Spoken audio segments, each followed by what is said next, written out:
It's the Tibetan Book of the Dead. In other cultures, it's like one book leads to the next book. I didn't really understand what it was about until halfway through this book, which has first 4 hours of it is the narrator's introduction. Quantum AI has just translated the Tibetan Book of the Dead.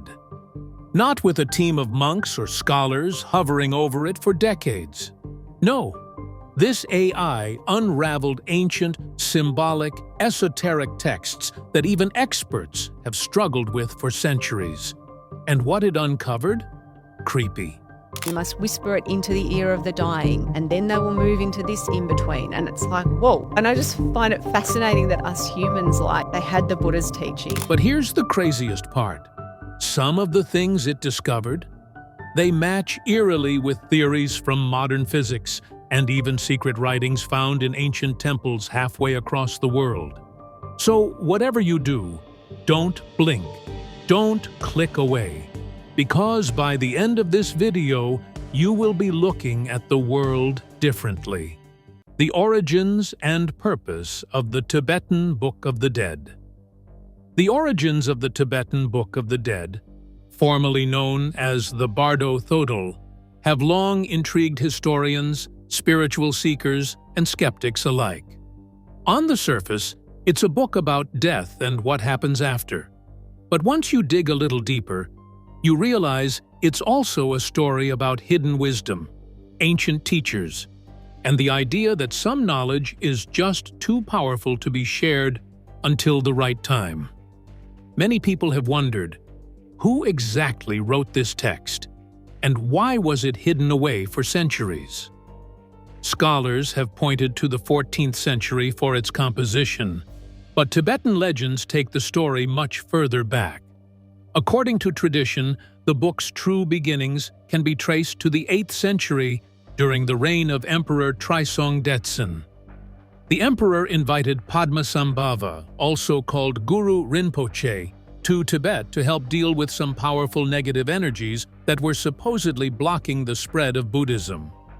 After clearing these spiritual hurdles, Padmasambhava didn't just pack his bags and leave. Instead, he dictated a series of teachings to his disciple, Yeshe Tsogyal, a noblewoman who would go on to become one of the most important figures in Tibetan Buddhism. But here's where things take a curious turn. Padmasambhava believed the teachings were too spiritually intense for people at the time. So what did he do? He asked Yeshe Tsogyal to hide them. Literally, the texts were sealed away in caves, buried under stones, and concealed in remote mountains, all with the understanding that someone in the future would discover them when the world was finally ready. What if I told you that a quantum AI just translated one of the world's most mysterious ancient texts, and what it found might change how we think about life, death, and everything in between? Stick around till the very end, because this discovery is stranger than science fiction. That someone appeared in the 14th century in the form of Karma Lingpa, a teenager believed to be a reincarnated disciple of Padmasambhava himself. Around the age of 15, while exploring Mount Gampodar, Karma Lingpa reportedly stumbled upon a series of hidden texts. Yes, the very same ones Padmasambhava had concealed centuries earlier. Among them was the Bardo Thodol, nestled within a larger collection titled Profound Dharma of Self-Liberation through the Intention of the Peaceful and Wrathful Ones. Isn't it fascinating how a book that deals with life after death re-emerged just as the bubonic plague was devastating populations across Europe and Asia? The Bardo Thodol was never meant to be read casually. In Tibetan tradition, it plays an essential role in guiding the soul through the process of dying and what lies beyond. When a person is approaching death, a lama or spiritual teacher begins reading the text aloud. This continues for 49 days, the period Tibetans believe the consciousness travels between death and rebirth. Each week corresponds to a different stage, or bardo, with specific guidance on what the spirit may encounter and how it should respond. The belief is that hearing these sacred words can help the soul recognize illusions, make wise choices, and even attain liberation. Families also find comfort in this ritual. Hearing the book read out loud becomes a way to say goodbye, fulfill spiritual duties, and bring peace to the journey of a loved one. Even today, versions of this practice have made their way into hospices around the world. It's a reminder that while the body may pass, the search for meaning and light continues, and sometimes all it takes is a whisper from a hidden text to guide the way. How quantum AI changed the way we read the text. For centuries, scholars and linguists have wrestled with texts like the Tibetan Book of the Dead, trying to crack open their layered meanings. These ancient writings, full of symbolism, cultural nuance, and esoteric language, typically demand a lifetime of dedication to truly grasp. But now, things have started to shift dramatically. Why? Because something unexpected has entered the scene: quantum AI. Unlike traditional translation methods, which work through texts line by line and symbol by symbol, quantum AI takes an entirely new approach. Researchers have reported that this technology doesn't just decode words, it interprets entire structural frameworks, making sense of patterns that were previously invisible to the human eye. What exactly does that mean? Well, instead of seeing the text as a series of disconnected phrases, quantum AI sees the bigger picture all at once. According to experts, this happens because quantum computers can process massive amounts of data simultaneously, rather than sequentially like regular computers. So when applied to the Tibetan Book of the Dead, this power allows the AI to recognize relationships between ideas, repetitions in wording, and even emotional or thematic rhythms across the text. And here's the wild part. This kind of processing doesn't require the AI to know the language beforehand. It finds meaning through patterns and structure alone. Researchers have explained that this leap in understanding was possible thanks to something called quantum natural language processing, or QNLP. Sounds complex? It is, but the heart of it is simple. QNLP fuses the structure of language with meaning in a way that classical systems can't. While traditional systems might require a sort of Rosetta Stone to translate ancient languages, QNLP can dive right in, identifying patterns using quantum circuits. One might ask, how on earth can that work without knowing the words? That's where the brilliance lies. It sees beyond the words, into the architecture of thought behind them.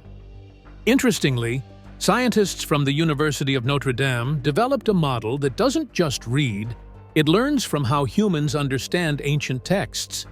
They fed the AI a mixture of old writings and human interpretations, training it to see things more like we do. The result? A shocking 88.55% accuracy rate across over 500 categories of ancient text. That's not just a little win, it's a monumental shift in how we might read the past. But perhaps the most jaw-dropping part is what the AI discovered next. Deep in the Tibetan Book of the Dead, it detected something astonishing, an algorithmic structure. Researchers noted that the AI uncovered a precise pattern tied to the 49-day Bardo cycle, something human readers had completely missed. The mantras and invocations in the book followed fractal-like patterns, repeating themselves at various scales. Could this mean the book is more than spiritual guidance? Could it actually be an ancient psychological roadmap?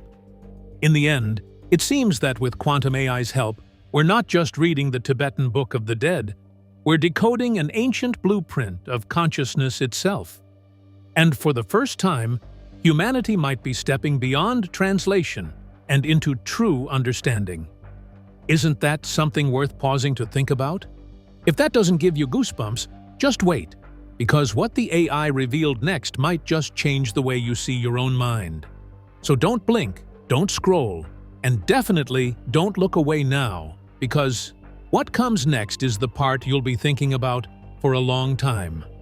What the AI discovered about consciousness. According to the latest insights drawn from a quantum AI's exploration of the Tibetan Book of the Dead, something remarkable has come to light. Something that might make anyone pause and ask, how could ancient monks possibly know this? What the AI discovered is a deep and surprising link between the spiritual concepts in the centuries-old text and modern neuroscience. This isn't about vague metaphors or poetic resemblance. It's about concrete neurological patterns that line up almost too perfectly with what today's scientists are still trying to fully understand about the brain and consciousness. One of the biggest revelations, the AI uncovered that the stages of the bardo, the journey a soul takes after death, can be mapped to specific states of brain activity. Who would have imagined that descriptions written 1,000 years ago could align so precisely with MRI brain scans from cutting-edge labs? The text describes 3 primary stages: the Chikai Bardo, the Chonyid Bardo, and the Sidpa Bardo. Each of these, the AI found, reflects a unique neurological shift. In the Chikai Bardo, which is said to occur at the moment of death, there's a mention of encountering a clear light of reality. The AI noticed that this resembles what happens in the brain when the ego dissolves, a phenomenon seen in deep meditation or near-death experiences. It's that state when one's sense of self melts away, and all that remains is pure awareness. Next is the Chonyid Bardo, where the soul sees various visions. Surprisingly, the AI connected this to how the brain's visual centers operate even without any input from the eyes. Basically, the brain starts generating images from memory or imagination. Isn't that strangely similar to vivid dreams or hallucinations? Finally, in the Sidpa Bardo, which involves the process of rebirth, the AI noted a match with how neural pathways begin to reform, suggesting that the brain, or perhaps consciousness itself, is preparing for something new. Then there's the mysterious clear light the text speaks of after death.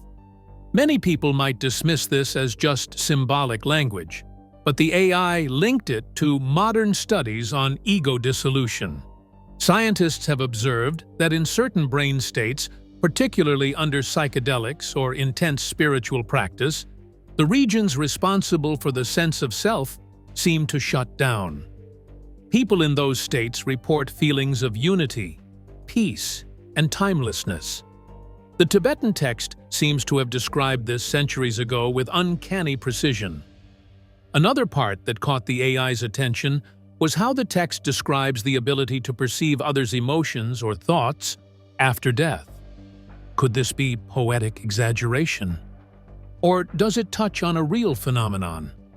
Interestingly, the AI found similarities between this and quantum entanglement, where particles, regardless of distance, respond to each other's state. Could consciousness, too, be non-local? Perhaps the most mind-bending discovery was how the text talks about rebirth. It isn't just about reincarnation in the traditional sense, it's about navigating transitions consciously. The AI suggested that this reflects a form of quantum field behavior, where consciousness chooses a new form based on past actions. The idea that a person could train themselves to guide this process sounds like science fiction. But isn't it wild to think that ancient wisdom might have already hinted at this long ago? Bridging ancient wisdom and modern science. One of the most surprising outcomes of the AI's recent translation of the Tibetan Book of the Dead is how it draws fascinating links between ancient spiritual beliefs and modern quantum theories. For centuries, people have looked at spirituality and science as 2 separate worlds, one rooted in faith and the unseen, the other built on cold, hard facts. But now, this AI translation seems to be saying, hold on, maybe they're not that different after all. Could it be that Tibetan monks, with no access to modern labs or telescopes, already had an intuitive grasp of the universe's deepest truths? According to the AI's analysis, the Tibetan Book of the Dead paints a picture of consciousness that closely resembles what today's scientists describe as the quantum field. The book doesn't treat consciousness as something locked inside the brain. Instead, it sees it as a kind of field, limitless, shared, and present everywhere, like invisible energy that connects all living things. This idea mirrors the concept in quantum field theory, where everything that exists comes from a field of possibilities that only becomes real when observed. That's pretty mind-blowing, isn't it? The AI's insights go further, touching on something called the quantum mind field theory. In simple terms, this theory suggests that consciousness may actually originate at the quantum level inside our neurons. That means our thoughts and awareness could be shaped not just by how brain cells talk to each other, but by particles operating at a level too small to see.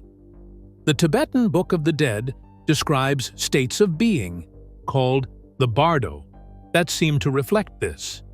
These bardo states aren't fixed. They shift and change depending on the person's karma, which is a bit like how quantum particles exist in many states until they're collapsed by observation.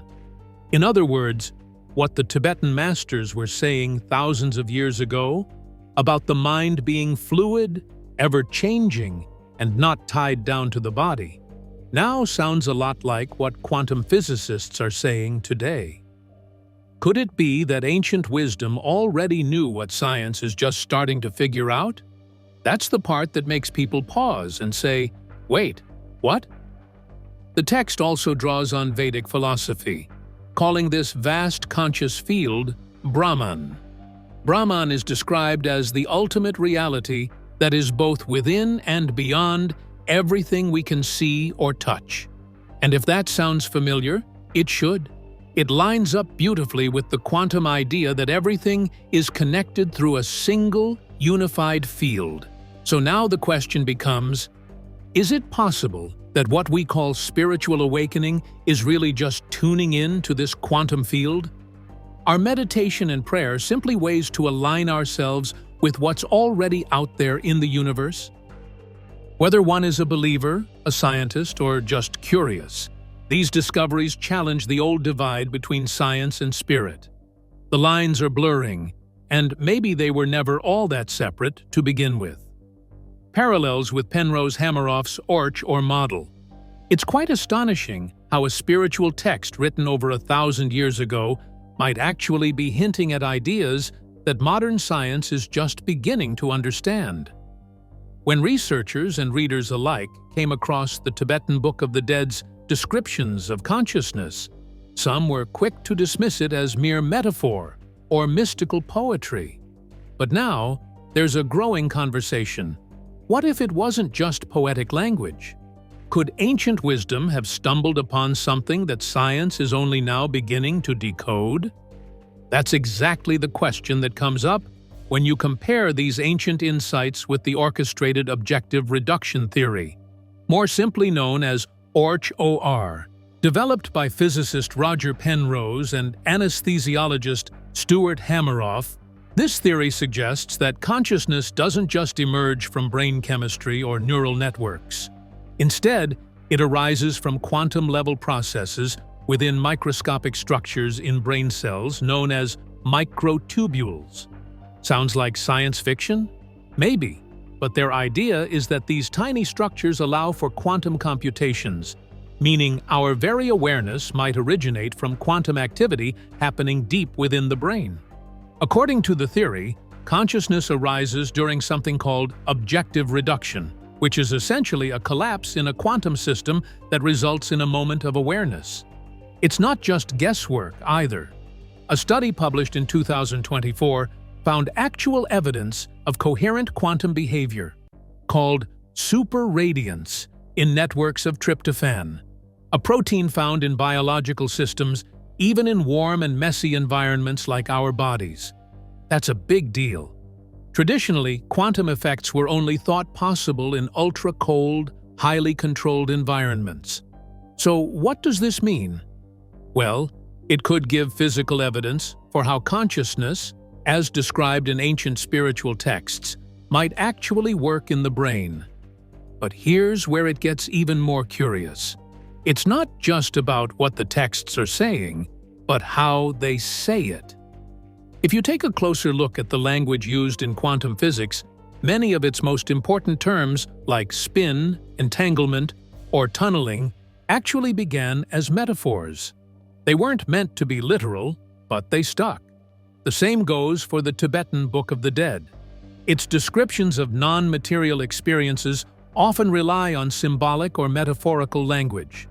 Could it be that both physicists and ancient monks were trying to explain the same thing, just with different words? This idea of misinterpretation isn't new either.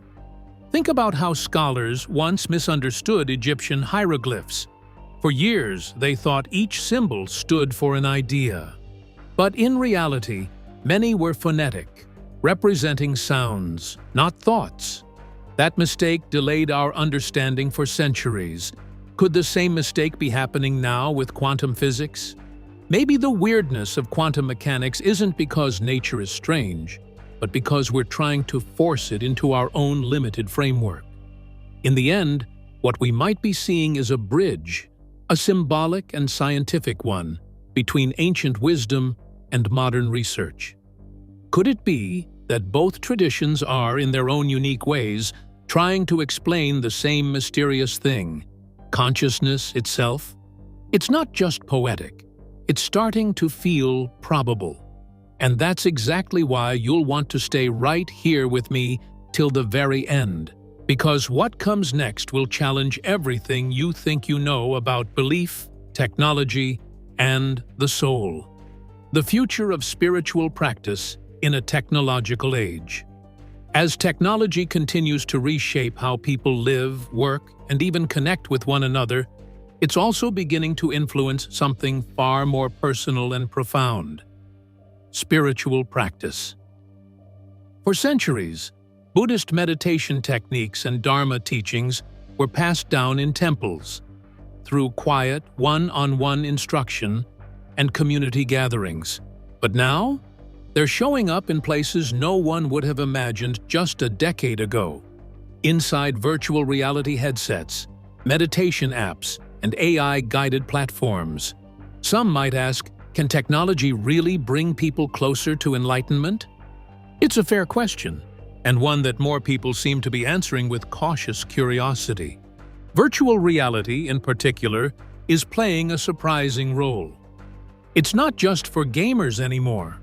Monks in training, longtime spiritual seekers, and even those new to meditation are strapping on headsets to experience guided journeys into stillness. According to one developer working on VR meditation platforms, the users engaging with their technology aren't exactly who you'd expect. They explained that their audience is generally younger and more male, demographics that haven't always been well represented in traditional Buddhist communities. And yet, here they are, exploring mindfulness and awareness through pixels and code. Even Pema Chodron, one of the most respected voices in modern Buddhism, has tried VR. She shared how standing on a virtual plank, supposedly 50 stories above the ground, made her palms sweat with fear, even though she knew it wasn't real. Her experience points to something deeper: the mind's incredible ability to react, believe, and feel, even when the environment is simulated. Isn't that fascinating? If the mind can be tricked into fear through VR, might it also be trained into calmness or clarity? Buddhist teacher Andrew Holchek, who focuses on lucid dreaming and dream yoga, has also spoken about the power of virtual reality. He called it the closest thing he's ever experienced to a lucid dream in the waking state. That's saying something, considering lucid dreaming has long been seen as a deeply personal and spiritual tool for exploring consciousness. Could virtual reality offer a new gateway to the same inner landscapes? With all this, some people naturally wonder whether introducing technology into sacred practices risks watering them down. Isn't there something sacred about silence, about sitting face to face with a teacher, about tradition? Of course there is. But others argue that this isn't about replacing tradition. It's about expanding it. It's about giving people who may never set foot in a monastery a chance to experience something transformative. In a world that's more connected yet more distracted than ever, maybe VR, AI, and other digital tools aren't drawing people away from the present moment, but guiding them toward it in new ways. Could it be that the Dharma is not being lost, but simply translated into a language the modern world understands? As these digital frontiers continue to evolve, it seems spiritual seekers have a whole new universe, virtual or not, to explore. New educational tools, blending science and Dharma. In recent years, the rise of artificial intelligence has quietly begun to weave its way into some of the most unexpected places, yes, even into the deeply rooted world of religion and spirituality. It used to be that religious teachings were passed down through sacred texts, face-to-face guidance, and age-old rituals, often preserved in specific languages and cultural formats. But now, the digital age has ushered in a wave of transformation so profound that it's reshaping how spiritual leaders teach, how followers engage with their faith, and how ancient wisdom is shared across borders. It's almost hard to believe, isn't it? According to recent accounts, AI isn't just a tool for tech-savvy teenagers or data-hungry corporations anymore. Religious leaders themselves are now leaning on artificial intelligence to reimagine the way they connect with their congregations. For instance, a Hindu priest in India has been using Google Gemini. Yes, the very same chatbot people use to troubleshoot tech problems or brainstorm blog ideas, to breathe new life into centuries-old Sanskrit scriptures. But here's the twist. He's transforming these ancient teachings into rap music. That's right, rap. The kind with rhythm, rhyme, and modern-day beats. And why not? If the goal is to make spiritual wisdom more accessible, why not meet the younger generation where they already are? On platforms where music speaks louder than sermons. And it's not just happening in Hinduism. Christian leaders are also finding inventive ways to bring AI into the fold. Many have turned to tools like ChatGPT to help them craft more relatable sermons, explore historical religious quotes, or even dig into theological interpretations. Think about that for a moment. Where once they may have spent hours combing through dusty tomes or seminary notes, they now have instant access to a world of insights at their fingertips. One pastor mentioned that using AI helped him better understand the historical context of biblical passages, and even tailor his messages in a way that resonated more deeply with a diverse audience. Isn't that kind of efficiency, dare we say, divinely convenient? And this merging of faith and technology doesn't stop with Abrahamic or Dharmic traditions. Buddhism, too, has entered the digital conversation in some incredibly creative ways. In recent years, digital Buddhist resources have flourished. Whether someone is looking to learn how to meditate for the first time or trying to explore the finer points of the Pali Canon, there's likely a resource, podcast, website, or app ready to help. But here's where it gets even more interesting. Some organizations have started building VR, virtual reality, experiences specifically designed to teach Buddhist principles. Now, pause for a second and imagine that. Instead of just reading about the concept of impermanence or hearing a lecture on the illusion of self, you can actually experience it in a virtual space that simulates these abstract teachings. One user described the sensation of watching a digital world slowly dissolve around them during a VR session, each object fading to nothing, to illustrate the transient nature of existence. If that's not a modern-day koan, what is? What's truly remarkable about all of this is the way these technologies are breaking down cultural and linguistic barriers that might have once made it difficult for people from different backgrounds to fully engage with certain religious teachings. The AI's warning about losing lived experience. While artificial intelligence continues to reshape every corner of modern life, from healthcare and education to art and relationships, one emerging frontier is particularly sensitive: spirituality. People are now turning to AI not just for productivity or entertainment, but for comfort, reflection, and even guidance. Sounds fascinating, right? But behind the excitement lies a growing sense of caution. One expert put it quite clearly: the promise is in direct proportion to the peril. That one sentence captures the heart of this new debate. As much as AI seems to offer insight and companionship, especially in spiritual contexts, it also raises red flags that are hard to ignore.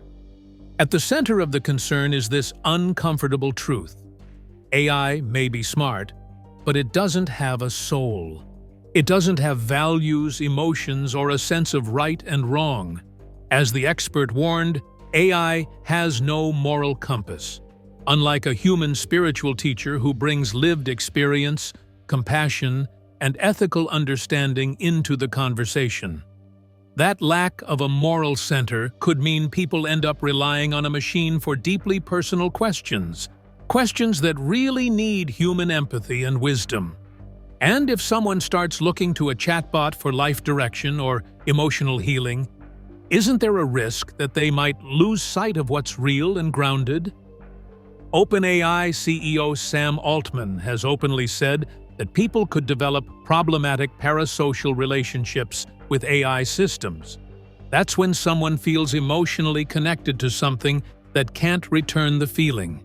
A dynamic often seen with celebrities, but now extending to machines. Can you imagine asking a chatbot for comfort during a crisis and walking away feeling heard, even though nothing truly human was behind the response? It sounds like science fiction, but it's already happening. This brings us to the heart of the dilemma. How should we integrate AI into areas like spirituality, where human connection and meaning are so important? The real challenge is not banning or avoiding the technology, but using it wisely. Experts suggest that AI should act as a doorway to authentic experience, not a replacement for it. In other words, if someone uses a meditation app powered by AI, that's fine, as long as it leads them back to their own inner world or to real-life communities rather than deeper into isolation. So, the question remains, how do we balance the promise with the peril? How can we enjoy the convenience and innovation of AI without giving it a role it was never meant to fill? These are not easy questions, and the answers will likely evolve as the technology itself evolves.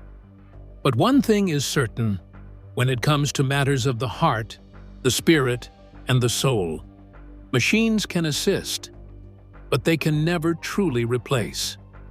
After all, real wisdom comes from lived experience, not lines of code. And isn't that what makes us human in the first place? With this, we have come to the end of this video. Thanks for watching. If you enjoyed this video, do well to like, comment, and subscribe for more content. To enjoy more thrilling stories, click now on the following video that pops up on your screen.